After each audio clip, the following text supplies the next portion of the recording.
నమస్కారం. ఈరోజు మనం ఒక అద్భుతమైన చారిత్రక ప్రయాణం చేయబోతున్నాం. దక్షిణ భారతదేశ చరిత్రనే మలుపు తిప్పిన అత్యంత శక్తివంతమైన విజయనగర సామ్రాజ్యం గురించి మాట్లాడుకుందాం. 300 ఏళ్లకు పైగా సాగి నాటి భౌగోళిక రూపురేఖల్నే మార్చేసిన ఈ సామ్రాజ్య ప్రస్థానాన్ని ఈ విశ్లేషణలో మనం చాలా లోతుగా పరిశీలిద్దాం. ఇక్కడ ఆసక్తికరమైన విషయమేమిటంటే, దాదాపు 344 ఏళ్ల ఈ సుదీర్ఘ చరిత్రను మనం కేవలం 4 రాజవంశాలుగా అర్థం చేసుకోవచ్చు. సంగమ, సాళువ, తుళువ, ఆరవీటి వంశాలు ఒకదాని తర్వాత ఒకటి ఈ విశాలమైన భూభాగాన్ని ఎలా పాలించాయో చూస్తే నిజంగా ఆశ్చర్యం వేస్తుంది. ఈ భారీ చరిత్రను సులభంగా అర్థం చేసుకోటానికి మనం దీన్ని 5 ప్రధాన భాగాలుగా విభజించుకుందాం. 1 సామ్రాజ్య స్థాపన, 2 తొలి పాలకులు, 3 కృష్ణదేవరాయల స్వర్ణయుగం, 4 కీలకమైన రాక్షసి తంగడి యుద్ధం, ఇక చివరగా ఆఖరి వంశం మరియు దాని పతనం. మొదటి భాగం సామ్రాజ్య స్థాపన. దీని వెనక ఉన్న కథ ఒక సినిమా థ్రిల్లర్ను తలపిస్తుంది. ఒకప్పుడు కాకతీయ సామ్రాజ్యంలో సేనాపతులుగా ఉన్న హరిహర, బుక్కరాయలు అనే సోదరులు తుగ్లక్ సైన్యాలకు బందీలుగా చిక్కారు. ఇక్కడే కథ మలుపు తిరిగింది. ఒక తిరుగుబాటును అణచివేయడానికి తుగ్లక్ వారినే దక్షిణానికి పంపగా వారు విద్యారణ్యస్వామి అనే గొప్ప సన్యాసిని కలుసుకున్నారు. ఆయన ఇచ్చిన స్ఫూర్తితో ఏకంగా తుగ్లక్కే ఎదురుతిరిగి 1336లో తుంగభద్ర నదీతీరంలో ఈ అద్భుత సామ్రాజ్యానికి పునాది వేశారు. అదొక సంచలనమని చెప్పాలి. అసలు దక్కన్ ప్రాంతంలో తీవ్రమైన రాజకీయ అస్థిరత ఉన్న ఆ సమయంలో ఒక బలమైన శక్తిగా ఈ రాజ్యం ఎలా ఆవిర్భవించింది అనే దానికి విలాసతామ్రశాసనం లాంటి చారిత్రక ఆధారాలు స్పష్టమైన సాక్ష్యాలుగా నిలుస్తున్నాయి. ఇది దక్షిణ భారత చరిత్రలో చాలా కీలకమైన ఘట్టం. ఇక రెండవ భాగం తొలి పాలకులు. ఈ పునాది ఒక బలమైన సైనిక రాజ్యంగా ఎలా మారిందో ఇప్పుడు చూద్దాం. పేర్ల కన్ఫ్యూజన్ లేకుండా సింపుల్గా చెప్పాలంటే, మొదటి 1.5 శతాబ్దాల కాలాన్ని తీసుకుంటే సంగమ వంశంలో రెండవ దేవరాయలు అత్యంత ప్రసిద్ధుడు. ఈయనకు గజబేటేకార లేదా ఏనుగుల వేటగాడు అనే అరుదైన బిరుదు కూడా ఉండేది.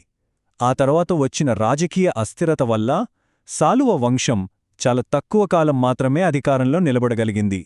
ఈ తొలిదశలో మనం ప్రధానంగా గమనించాల్సింది ఒకటే: కృష్ణా, తుంగభద్ర నదుల మధ్య ఉన్న అత్యంత సారవంతమైన రాయచూర్ అంతర్వేది ప్రాంతం. దీనిపై ఆధిపత్యం కోసం విజయనగర రాజులకు, బహమనీ సుల్తాన్లకు మధ్య ఎడతెగని పోరాటాలు సాగాయి. అలాగే పరిపాలనలో కమాండర్లు లేదా నాయకులు అత్యంత బలమైన శక్తులుగా ఎదగడం కూడా ఈ కాలంలోనే మొదలైంది. ఇక ముచ్చటగా మూడవ భాగం, చరిత్రలోనే అత్యంత వైభవంగా వెలుగొందిన స్వర్ణయుగం, అదే శ్రీకృష్ణదేవరాయల పాలనాకాలం. 1509లో తుళువ వంశానికి చెందిన శ్రీకృష్ణదేవరాయలు సింహాసనాన్ని అధిష్ఠించారు. ఈయన గురించి మనం ఎంత చెప్పుకున్నా తక్కువే అవుతుంది. ఆయన కేవలం అసాధారణమైన సైనిక మేధావి మాత్రమే కాదు, యావత్ దక్షిణ భారతదేశం గర్వించదగ్గ ఒక గొప్ప సాంస్కృతిక ఐకాన్. ఆయన వ్యూహాలు అమోఘం. అరేబియా గుర్రాల కోసం పోర్చుగీసు వారితో చాలా తెలివిగా పొత్తులు పెట్టుకున్నారు. కళింగ గజపతులను మట్టి కరిపించి వివాదాస్పదమైన రాయచూరు ప్రాంతాన్ని తిరిగి చేజిక్కించుకున్నారు. ఒకవైపు ఇలా యుద్ధ విజయాలు సాధిస్తూనే స్వయంగా ఆముక్త మాల్యద లాంటి గొప్ప కావ్యాన్ని రచించారు. అంతేకాదు, తన ఆస్థానంలో అష్టదిగ్గజాలు అనబడే 8 మంది మహాకవులతో తెలుగు సాహిత్యాన్ని ఏకంగా శిఖరాగ్రానికి చేర్చారు. ఆయన పాలనలో విజయనగరం ఎంత గొప్పగా వెలుగొందిందంటే, ఆ సమయంలో వచ్చిన డొమింగో పేస్ లాంటి విదేశీ యాత్రికులు ఆ వైభవాన్ని చూసి మంత్రముగ్ధులైపోయారు. రాజధానిని ఏకంగా రోమ్ నగరంతో పోల్చారు. ఎటు చూసినా అద్భుతమైన దేవాలయాలు, అనంతమైన సంపదతో అదొక మహానగరంగా విరాజిల్లింది. కాని ప్రతి స్వర్ణయుగానికి ఒక ముగింపుంటుంది కదా. అదే మన 4వ భాగం, చరిత్రను కుదిపేసిన రాక్షసి తంగడి యుద్ధం. కృష్ణదేవరాయల తరువాత సామ్రాజ్యంలో అసలు అధికారం అళియరామరాయలు చేతిలోకి వెళ్ళింది. ఆయన వ్యూహమేంటంటే, పొరుగున ఉన్న సుల్తానులను ఒకరిపై ఒకరిని ఉసిగొల్పడం. ఇది మొదట్లో బాగానే పనిచేసినా చివరికి బెడిసికొట్టింది. ఆయన దూకుడు చూసి శత్రువులంతా ఏకమై ఒక అతిపెద్ద కూటమిగా ఏర్పడ్డారు. 1526 జనవరి 26 ఆ తల్లికోట యుద్ధంలో ఆయిరుపక్షాల మధ్య పరిస్థితి ఎలా ఉందో చూస్తే ఆశ్చర్యం వేస్తోంది. ఒకవైపు రామరాయల నాయకత్వంలోని లక్షలాది మంది సైనికులు, భారీ ఏనుగులు, మరోవైపు బీజాపూర్, గోల్కొండ, అహ్మద్నగర్, బీదర్ సుల్తానుల కూటమి.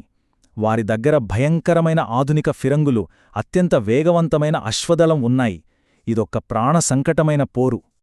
ఆ భీకర పోరాటంలో ఎవరూ ఊహించని ఒక పెద్ద విషాదం జరిగింది. వృద్ధుడైన రామరాయలు ఆకస్మికంగా శత్రులకు బందీగా చిక్కి అక్కడికక్కడే వధించబడ్డాడు.